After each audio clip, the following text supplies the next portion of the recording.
Oke, selamat siang. Yuk, dipimpin dalam doa. Seva berdoa. Kita berdoa. Nah, Yesus selain itu mau belajar doa dan kami supaya kami bisa belajar dengan baik dalam nama Tuhan. Amin. Amin. Oke, baik. Oke, kemarin PR-nya sudah saya lihat. Ya, beberapa ada yang masih perlu dikoreksi kembali. Coba nanti dikoreksi kembali setelah saya jelaskan beberapa hal, khususnya tentang latar sama alur. Ya. Oke, saya tidak akan bahas ini. Kemudian saya akan kasih PR dulu halaman 36, 37, dan 38. Dicatat dulu. PR-nya apa? PR yang pertama adalah kegiatan 4. Ini hostnya dibuka nih.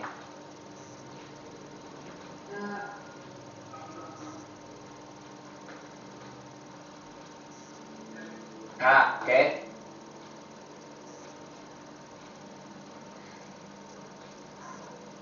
PR-nya yang pertama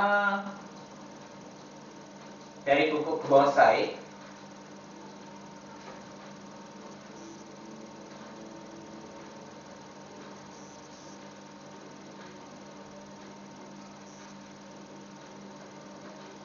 Yang pertama adalah kegiatan 4.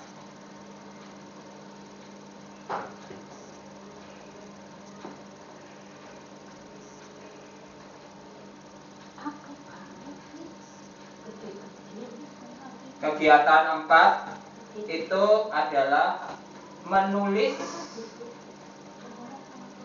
dan melengkapi cerita Hansel dan Gretel, halaman 36. Jadi bukan cuma ininya ya, tapi ceritanya dari awal sampai akhir ditulis semuanya. Kemudian yang kosong dilengkapi dengan cerita yang nyambung dengan itu. Kemudian yang kedua adalah kegiatan 5, melengkapi tabel, halaman 37. Dan yang terakhir adalah rangkuman, ya, mencatat rangkuman, halaman 38. Ya, itu saja. Besok dikumpulkan ya, dikasih ke saya lewat foto. Ya, besok. Besok sore boleh, besok malam boleh, tapi besok saja. Jadi saya fokus hari Jumat biar tes, karena ini untuk pembelajaran hari Jumatnya. Jadi kamu mengerjakan ini berarti kamu belajar untuk hari Jumat, ya. Jadi besok dikumpulkan.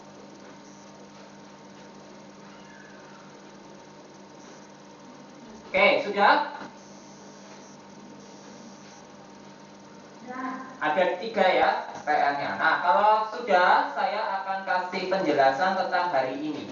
Jadi apa sih sebenarnya bicara tentang latar, apa itu bicara tentang unsur-unsur di dalam teks cerita. Maka kita mulai dari struktur teks cerita fantasi. Struktur teks cerita fantasi itu dibagi dalam 3 kelompok. Kalau struktur teks cerita apa kemarin, teks deskripsi. Kita kemarin sudah bicara dengan teks deskripsi. Teks deskripsi unsur-unsurnya atau strukturnya apa saja? Kalau teks deskripsi kemarin apa? Ini kemarin masih ada yang lupa loh. Teks deskripsi strukturnya apa saja? Ada 3 juga. Ada 2 yang utama, ada bagian yang ketiga yang terakhir. Identifikasi, ya. Yang pertama identifikasi umum, identifikasi atau biasanya disebut dengan deskripsi umum. Kemudian yang kedua,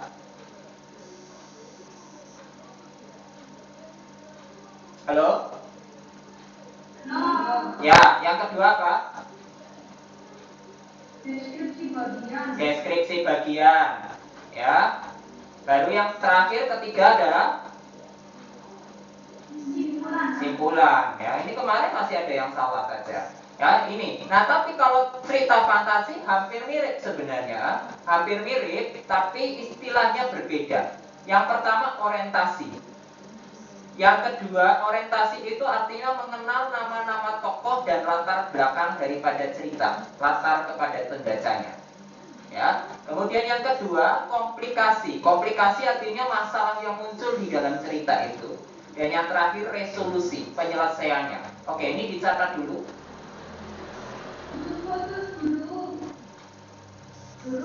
Ya, nggak apa-apa suaranya putus-putus, yang penting tulisannya nggak putus-putus.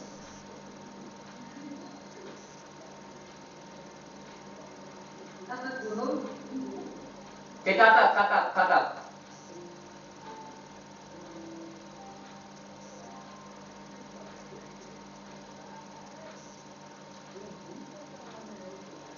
Oh, gimana nggak putus-putus, ininya not working.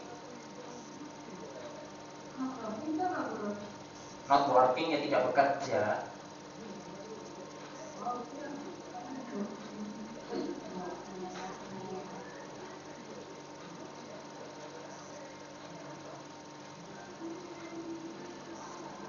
Harus dimatikan gambarnya. Oke, nah begini lebih jelas nanti. Testing suara, dengar atau tidak? Dengar jelas atau tidak? Nah ya. Oke. Ini ditulis dulu, struktur teks cerita fantasi dibagi dalam 3 bagian, yaitu orientasi biasanya di bagian awal, komplikasi ada di bagian tengah, kemudian resolusi di bagian akhir. Nah, nanti resolusi ini adalah menjadi puncak daripada cerita. Puncaknya ada di komplikasi, kemudian penyelesaiannya ada di resolusi.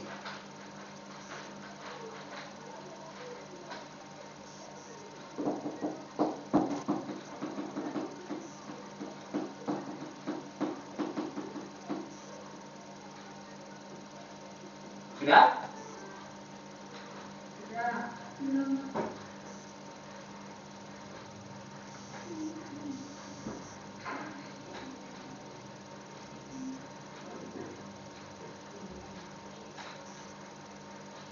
Ingat sekali lagi kemarin minggu lalu kita sudah bicara hari Senin kita sudah bicara bahwa cerita fantasi dibagi menjadi 2 kelompok. Yang satu berdasarkan apa, yang satu berdasarkan apa?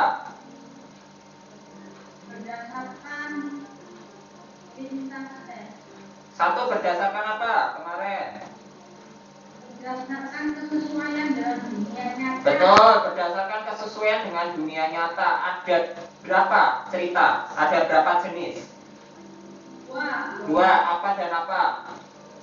Cerita fantasi total dan cerita fantasi. Oke, cerita fantasi total dengan cerita fantasi irisan. Kemarin saya sudah jelaskan ya, kalau total berarti semua isi ceritanya adalah betul-betul nyata atau tidak? Hah? Tidak nyata, betul. Ceritanya total, ini tidak nyata. Ya, ini namanya cerita fantasi. Cerita fantasi apa yang pertama? Total. Ya, ini artinya semua tidak nyata. Nama tempat, nama orang, semuanya tidak ada. Tapi kalau yang satunya irisan, namanya juga irisan. Ini harusnya di pelajaran matematika sudah dipelajari apa belum ini? Ya, irisan berarti ceritanya sebagian tempatnya nyata, tapi sebagian tidak nyata. Contoh misalnya ceritanya tentang misalnya apa ya? Si Tono pergi ke pasar. Misalnya contoh aja. Anggaplah pasarnya mungkin misalnya pasar Segamas. Di sini pasarnya pasar Segamas. Ya. Berarti ada atau tidak pasar Segamas? Ada. Tapi ceritanya si Tononya mana ini si Tono? Si Tono misalnya ini namanya Tono ini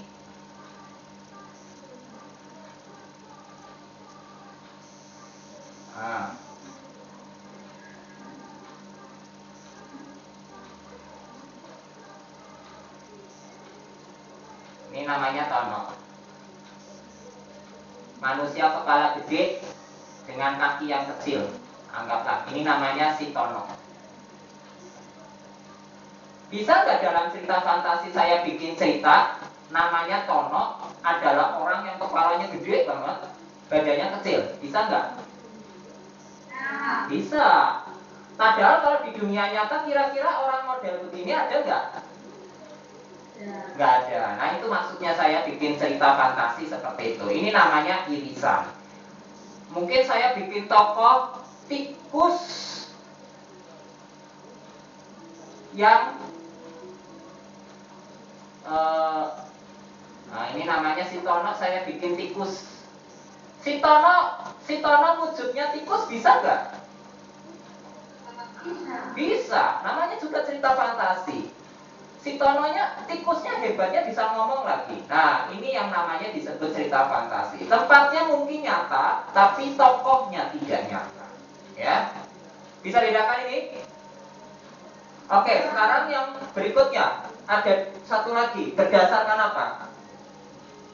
Berdasarkan lintas latar cerita. Ya, latar ceritanya atau lintas ceritanya. Ada apa dan apa?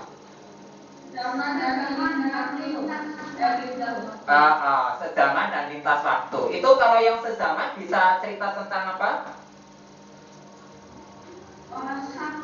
Masa lalu, masa sekarang, atau masa depan. Perhatikan ini, tolong jangan ketuker ya maksudnya. Misal contoh saya bikin cerita, ceritanya manusia purba. Semua berhubungan dengan manusia purba. Ya, manusia purba, semuanya tentang manusia purba dari awal sampai akhir. Berarti menurut kamu ini sezaman atau lintas waktu? lintas waktu. Perhatikan baik-baik. Saya cerita dari awal sampai akhir cuma ngomong manusia purba toh. Berarti sezaman atau lintas? Lintas waktu. Ya, perhatikan baik-baik. Saya cuma cerita tentang manusia purba dari awal sampai akhir. Dari awal cerita sampai akhir cerita cuma tentang manusia purba. Menurut kamu lintas waktu atau sezaman?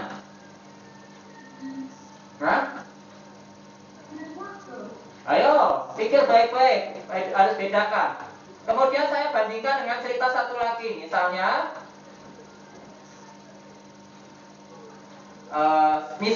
Seva pergi ke dunia manusia purba. Terus ceritanya pakai mesin waktu dan seterusnya sampai akhirnya kembali lagi. Nah, jadi bedanya apa coba? Sama-sama tentang manusia purba, tapi yang ini dari awal sampai akhir manusia purba. Kalau yang ini ceritanya mungkin sekarang tiba-tiba pergi pakai mesin waktu ke belakang. Jadi bedanya mana? Manusia cerita yang pertama masuknya sezaman atau lintas waktu? Sezaman. Kalau yang kedua? Lintas waktu. Jadi bisa bedakan ya. Di dalam satu cerita, tapi di dalamnya ada cerita zaman sekarang, tapi ada cerita zaman dulu. Nah itu namanya lintas waktu. Tapi kalau sezaman bisa masa lalu, tapi hanya fokus masa lalu. Kalau mau masa sekarang, hanya fokus masa sekarang. Kalau mau masa depan, hanya fokus masa depan. Berarti kalau misalnya saya bikin cerita lagi nih, ceritanya manusia milenium. Ceritanya di dalamnya adalah semua orang sekarang hidup bersama robot. Nah, sedangkan yang ini ceritanya adalah Yohanes membuat mesin waktu pergi ke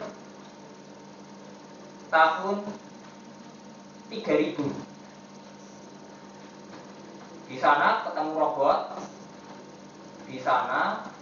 robot. Mana yang lintas waktu, mana yang sezaman?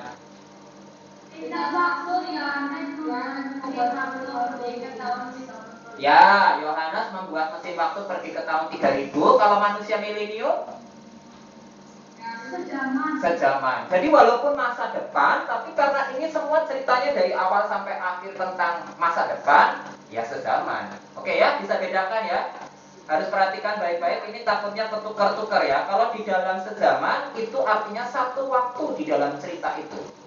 Ya, entah itu masa depan, entah itu masa sekarang, entah itu masa yang akan datang. Nah, sekarang saya lanjutkan lagi tentang unsur-unsur intrinsik di dalam cerita fantasi. Ada 6 unsur intrinsik, boleh dicatat dulu. Yang pertama adalah tema. Yang kedua adalah tokoh.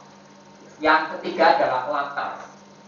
Nah, waktu bicara tentang latar, maka kamu harus bicara 3 hal. Yang pertama tempatnya, bicara waktunya, dan bicara suasananya. Latar itu bicara tentang tempat, waktu, dan suasana.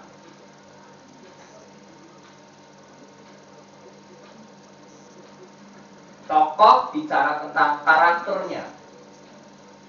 Sedangkan tema bicara tentang ide atau gagasan utama yang mendasari sebuah cerita.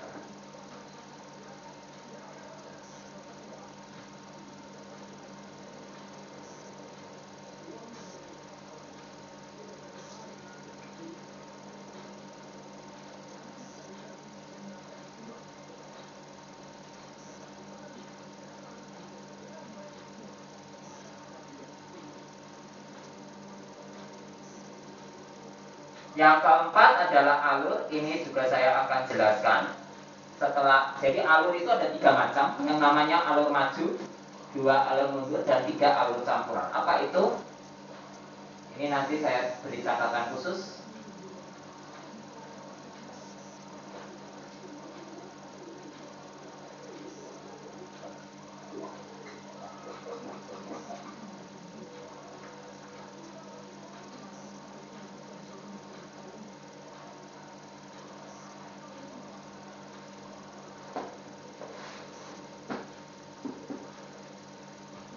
Sudah?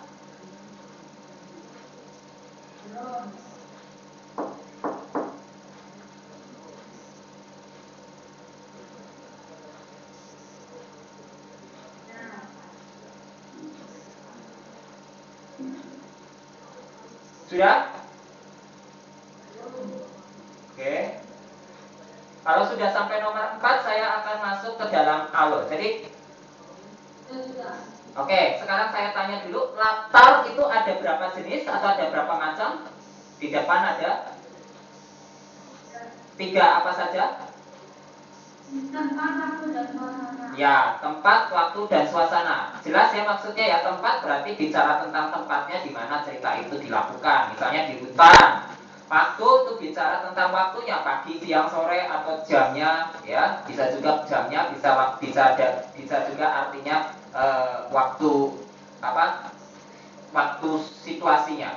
Kemudian suasana, ya suasananya sedih atau senang. Nah, tapi sekarang yang berikutnya adalah alur maju, mundur, dan alur campuran. Ini sebetulnya di SD kayaknya sudah harusnya ya. Siapa yang belum pernah dengar kata alur maju, alur mundur, alur campuran?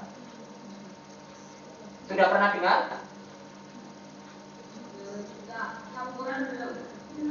Belum pernah? Oke. Alur maju artinya apa? Hah? Cerita yang sama. Oh, cerita yang sama. Bukan, ini bukan urusannya cerita sama atau tidak sama. Ceritanya di mana kalau alur maju? Ini bicara tentang cerita, urutan cerita loh ya. Kalau namanya alur itu bicara urutan cerita. Berarti urutan ceritanya di mana? Hah? Gimana? Ayo, alur maju.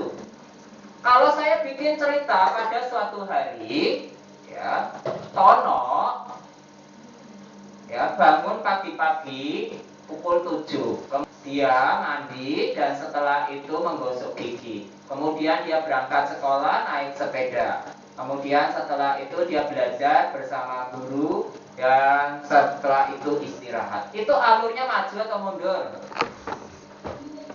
Hah? Berarti lupa sama sekali nih. Alur maju adalah bicara tentang urutan cerita dari awal sampai akhir cerita, ya, secara apa? Ya, atau jalannya cerita yang dimulai dari mana ke mana, dari perkenalan sampai kepada tahap penyelesaian. Ini bisa dicatat dulu. Apa artinya alur maju? Alur maju itu berarti jalannya cerita yang menyajikan urutan dimulai dari awal perkenalan menuju tahap penyelesaian secara berurutan dan sistematis.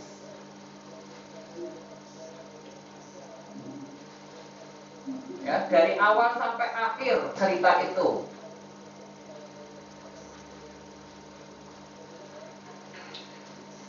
Alur maju disebut juga dengan istilah lain namanya alur progresif.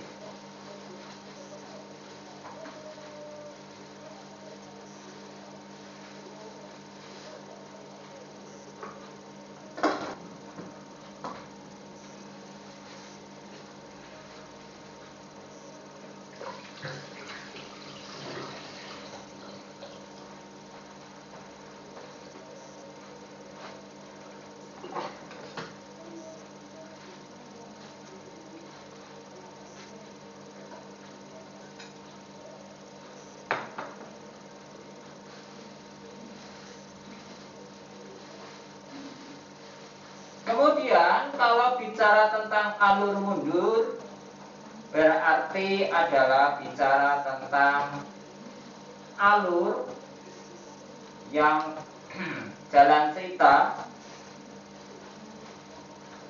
yang menceritakan kejadian dari masa depan dan kembali ke masa lalu. Sedangkan alur campuran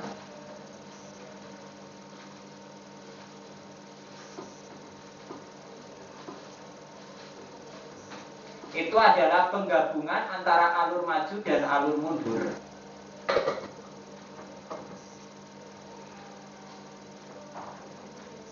Di mana nanti ceritanya itu akan dari depan ke belakang, kemudian kembali lagi ke depan.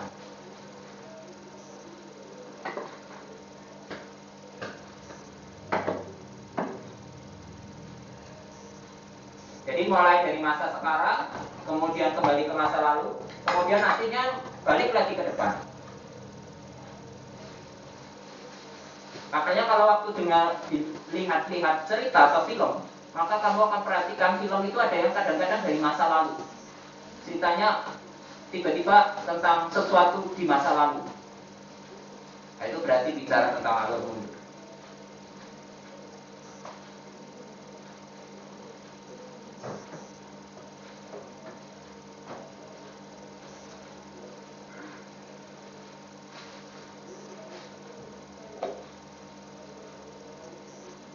Sudah?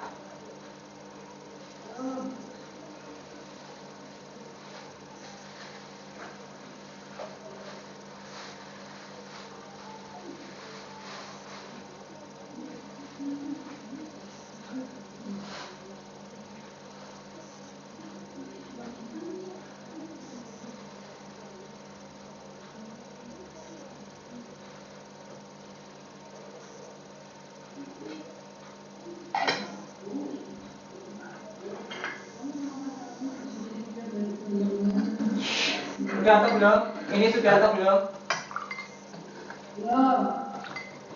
Oke, pertanyaan saya, kalau saya bikin cerita dari sekarang, urut sampai nanti akhir cerita ke depan, menurut kamu alur maju atau alur mundur?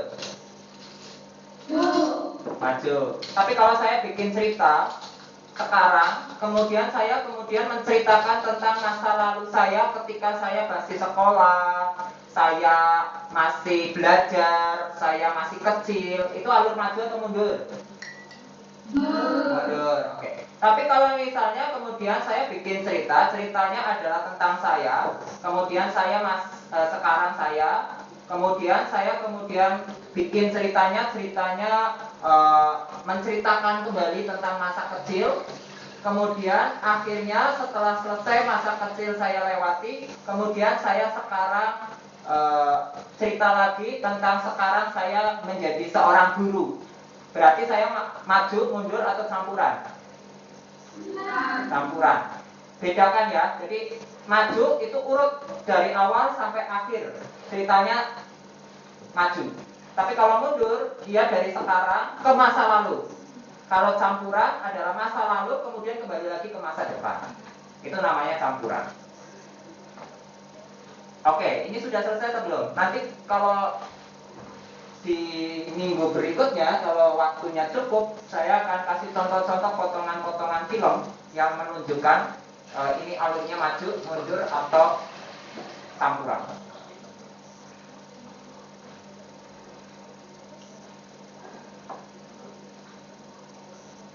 Sudah selesai?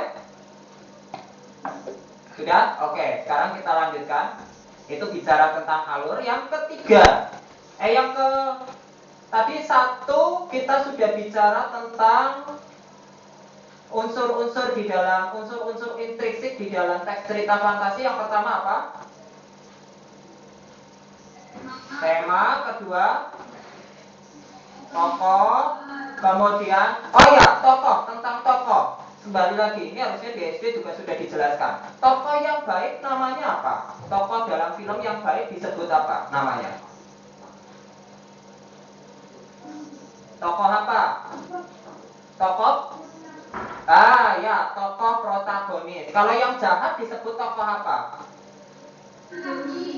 Antagonis, betul. Tokoh antagonis ya. Kemudian nanti ada namanya tokoh pembantu. Itu artinya tokoh tambahan. Kemudian yang ketiga bicara tentang latar. Yang keempat alur. Yang kelima sudut pandang. Ya, dicatat sudut pandang artinya adalah cara orang melihat isi cerita itu. Jadi cara yang digunakan si pengarang di dalam bercerita.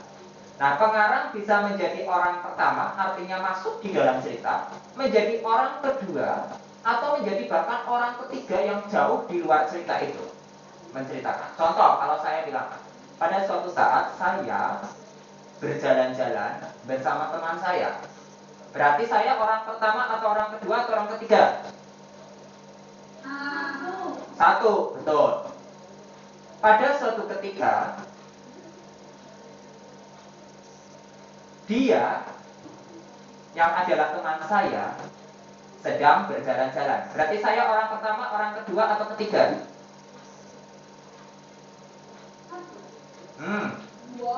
Saya pada suatu ketika dia misalnya dianya saya ganti nama saja. Pada suatu ketika Tono yang adalah teman saya berjalan-jalan ke pasar. Berarti saya orang pertama, kedua atau ketiga?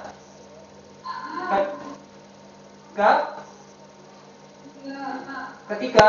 Ayo, hati-hati. Ketiga itu seperti apa? Ya, kalau ketiga berarti saya bilangnya adalah saya tidak masuk. Kata sayanya tidak masuk. Jadi pada suatu ketika anak-anak Yayasan Boas berjalan-jalan ke Uapung. Nah, berarti saya orang ketiga. Karena saya menceritakan seseorang yang lain di luar. Ya. Oke, 5, 6, 7 sudah. 6 adalah bicara tentang pesan. Di dalam sebuah cerita selalu ada pesannya. Dan yang ketujuh adalah gaya bahasa. Nah, untuk gaya bahasa ini nanti ada penjelasan yang lebih khusus lagi sebenarnya.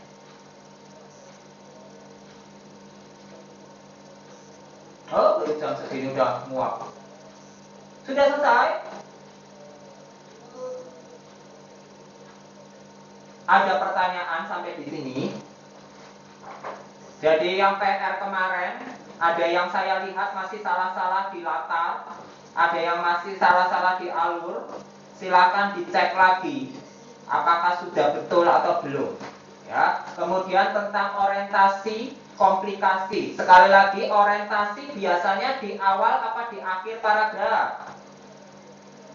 Awal, ya. Biasanya orientasi di paragraf pertama itu orientasi. Kemudian komplikasi ada di paragraf berikutnya. Kemudian resolusinya ada di paragraf yang terakhir, atau 2 paragraf terakhir. Ada lagi kalau yang di buku mosaik itu ada namanya koda. Koda itu artinya mengulang resolusi. Ya. Coba kamu perhatikan halaman 37 buku mosaiknya. Kalau ini sudah dicatat buku mosaik halaman 37, kamu perhatikan. Saya kasih contoh.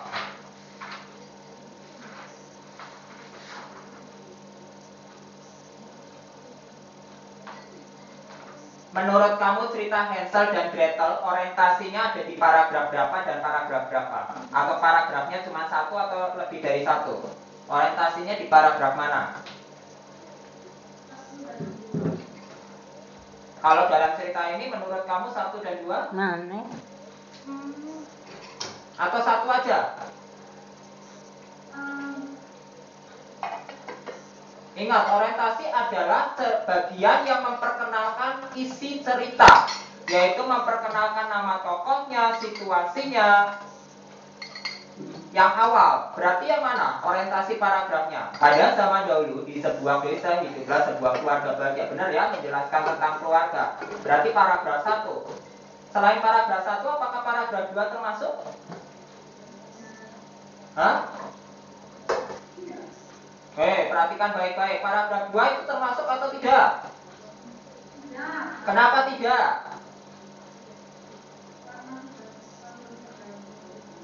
Ya, itu sudah masuk komplikasi, itu masalah itu kan. Setelah kematian, nah berarti kan setelah kematian ternyata ibunya Hansel sangat jahat. Itu masalah atau bukan? Masalah. Jadi berarti komplikasi sudah masuk di paragraf berapa? Paragraf 2 dan paragraf berapa kira-kira?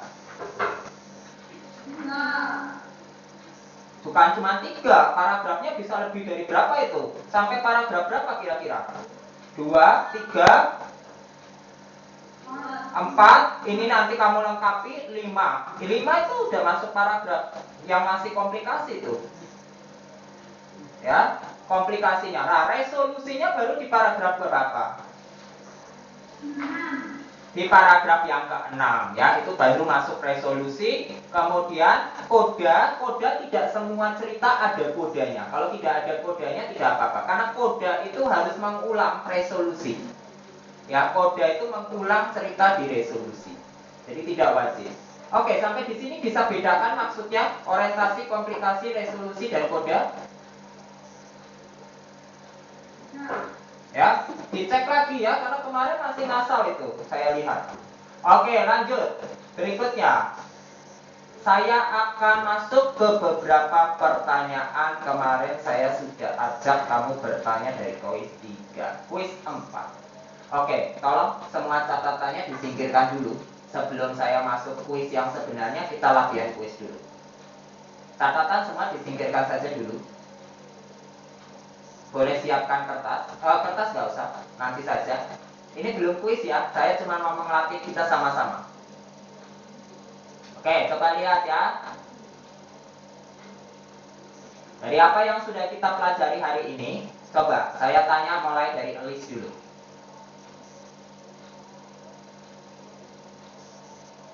Elis dibaca.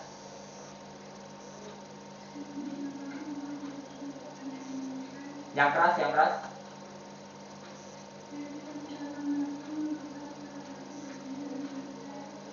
Ya, jenis teks apa?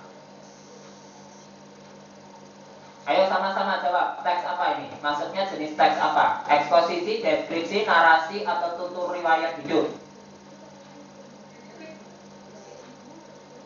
Ada satu lagi, karena dia bentuknya cerita. Berarti apa? Kalau namanya cerita apa? Ini pelajaran di SD ini. Kalau cerita namanya apa? Hah? Narasi. Oke, good. Dia termasuk jenis narasi. Ya, karena ini cerita. Ya, kalau deskripsi bukan. Deskripsi itu harus menjelaskan sesuatu. Nomor 2, Yohanes.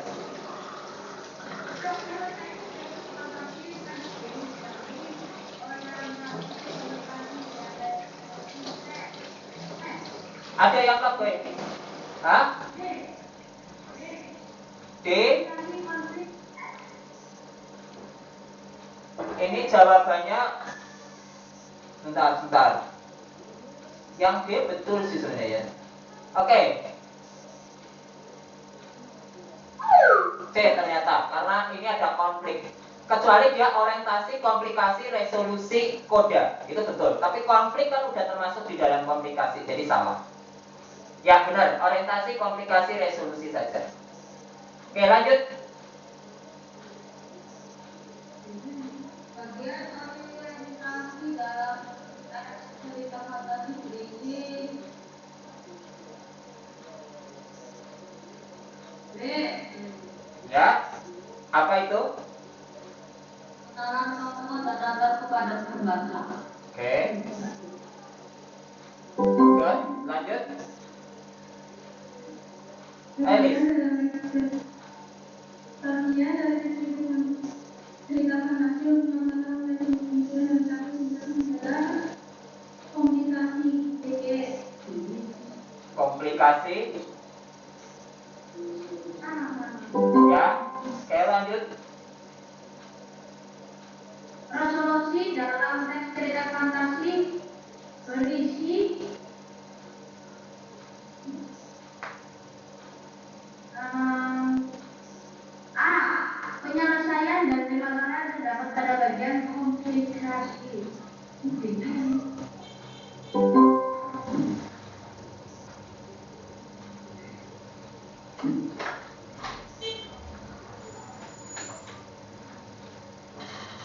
Itu Arab tuh. Mas?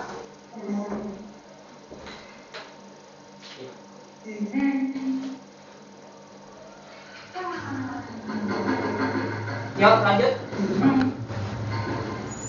Nomor 6. Pesan moral dalam teks cerita fantasi disampaikan secara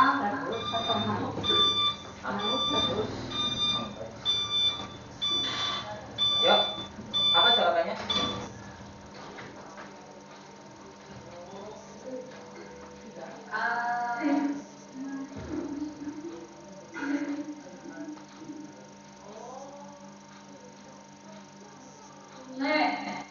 C. Ya, good. Lanjut. Tadi berapa ya? 4. Oke. S.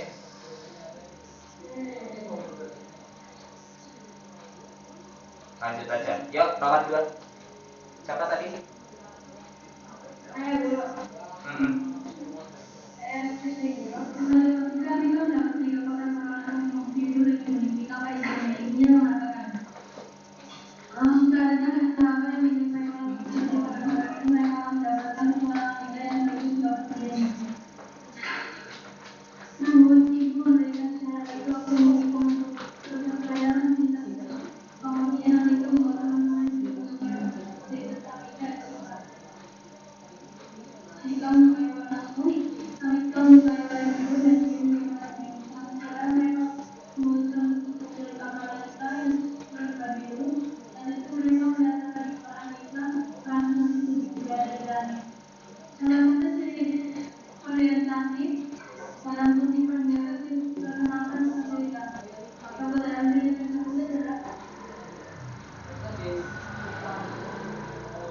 Ya, yang mana? A, B, C, D, yang mana? C, A atau mana?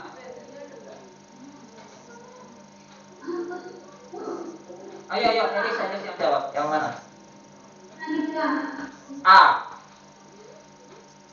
Nah, perhatikan di dalam cerita di sini dikatakan ibunya mengatakan jika bla bla bla bla bla dan seterusnya, dia bicara tentang 3 orang sahabat. Yang paling cocok yang ini. Ya, ada ibu, ada Anika, dan ada ibu dan ada 3 orang sahabatnya. Lanjut, Yohanes. Suatu ketika Anika mendapatkan 3 kotak berwarna ungu. Gak usah dibaca, tadi sudah. Ini langsung isinya pertanyaannya. Selain memperkenalkan tokoh, kutipan di atas juga memperkenalkan latar cerita. Latar yang terdapat dalam kutipan di atas adalah A itu D. Kamar Anika. Di kamar Anika. Ya, good. Oke, berhenti di sini. Siapkan halaman kosong.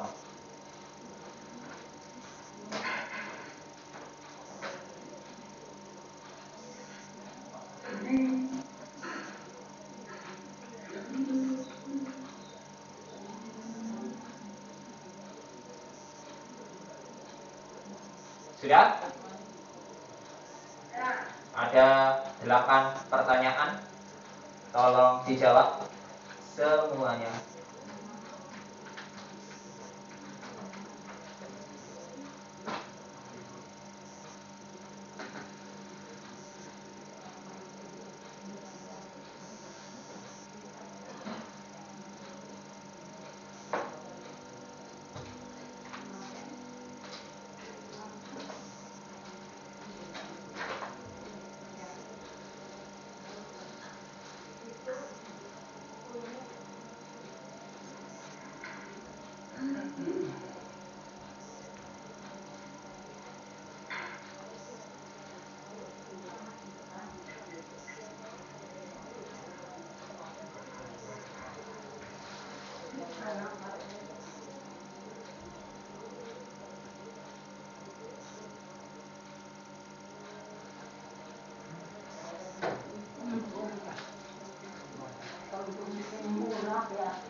Hutan derek besok orang bapak ke 9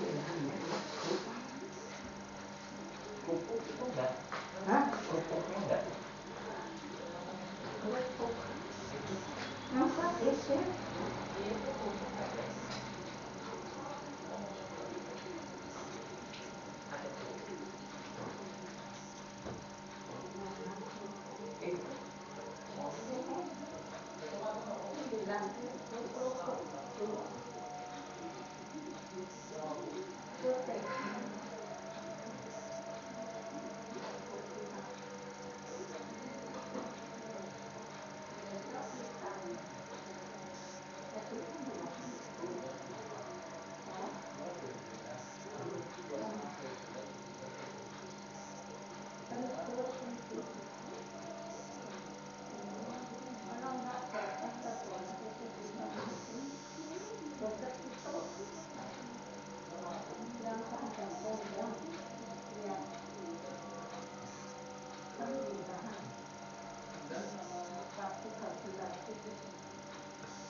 Sudah?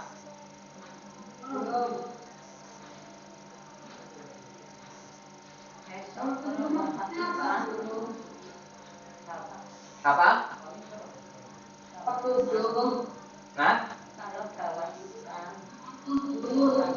Oh ya. Nomor 7 dan 8 terakhir.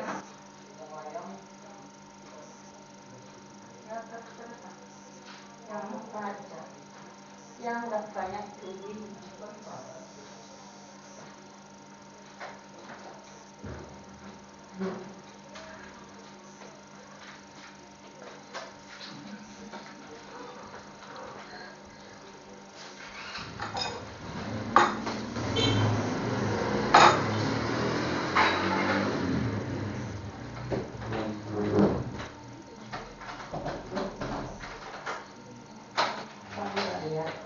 aja.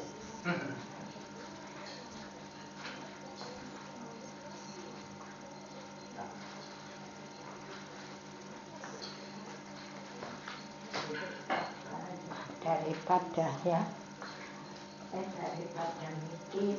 Iya. Sudah. Jelek sambil santai. Sudah semua? Bukan asin. Sudah semua?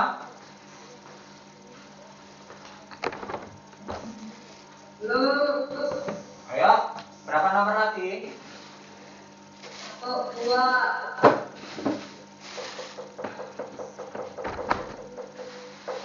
Ayo, 1 menit lagi ya.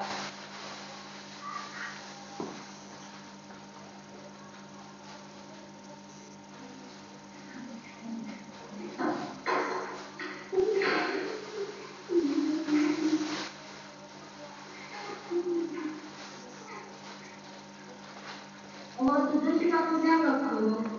Ya tadi, strukturnya kan ada, sudah jelas tadi. Kita udah belajar. Sebutkan 4 struktur teks cerita fantasi. Tadi apa saja?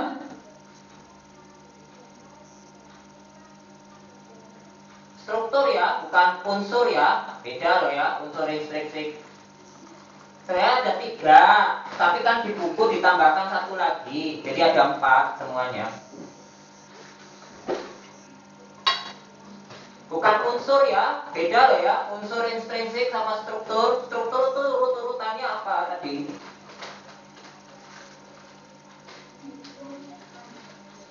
Yang di buku itu ada, yang tadi yang di ruang guru itu ada 3, tapi yang di buku ada 4. Jadi saya ngikutin yang ada di buku, ada 4. Urutannya awal apa, tengah apa, akhir apa.